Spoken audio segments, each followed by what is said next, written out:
নারীরা যদি পর্দা করা শুরু করে দেয় তাহলে বিলিয়ন ডলারের কসমেটিক্স আর মেকআপ ইন্ডাস্ট্রিগুলোর কি হবে একবার চিন্তা করেন? একবার ভেবে দেখেছেন? যদি সমাজে বাল্যবিবাহ চালু হয়ে যায়, ছেলে মেয়েদের অল্প বয়সে বিয়ে করা হয়ে যায়, তাহলে বিলিয়ন ডলারের পর্ন ইন্ডাস্ট্রি কি করে হবে, কি করে চলবে, এগুলোর কি হবে আপনি চিন্তা করেছেন?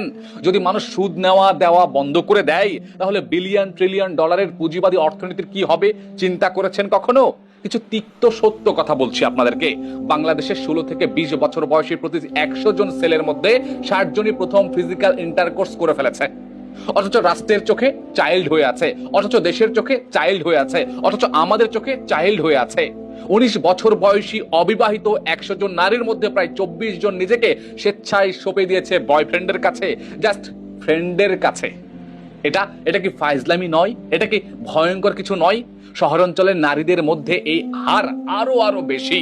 10 জনে 5 জন, সংখ্যাটা ছোট নয় কিন্তু কিন্তু শতকরা 50%।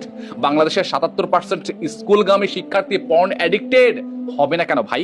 স্কুল থেকে শুরু করে ভার্সিটি পর্যন্ত অবাধ যৌনতা।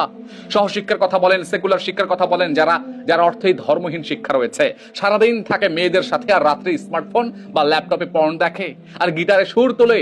নির্বোধ কোথাকার।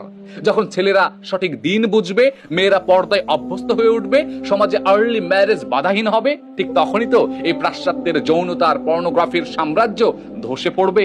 আপনি কি চিন্তা করেন কখনো এগুলো নিয়ে? প্রায় 100 বিলিয়ন ডলারের সিনেমা, ওয়েব সিরিজ ইন্ডাস্ট্রি, 50% বা 50+ বিলিয়ন ডলারের মিউজিক ইন্ডাস্ট্রি, 170+ বিলিয়ন ডলারের সেক্স ইন্ডাস্ট্রি, 90%-এর ওপর বিলিয়ন ডলারের পর্ন ইন্ডাস্ট্রি, এমনকি ট্রিলিয়ন ডলারের ফ্যাশন টিকে আছে কার উপরে? কখনো প্রশ্ন করেন? কখনো চিন্তা করে দেখেছেন? কখনো ভেবে দেখেছেন আপনারা?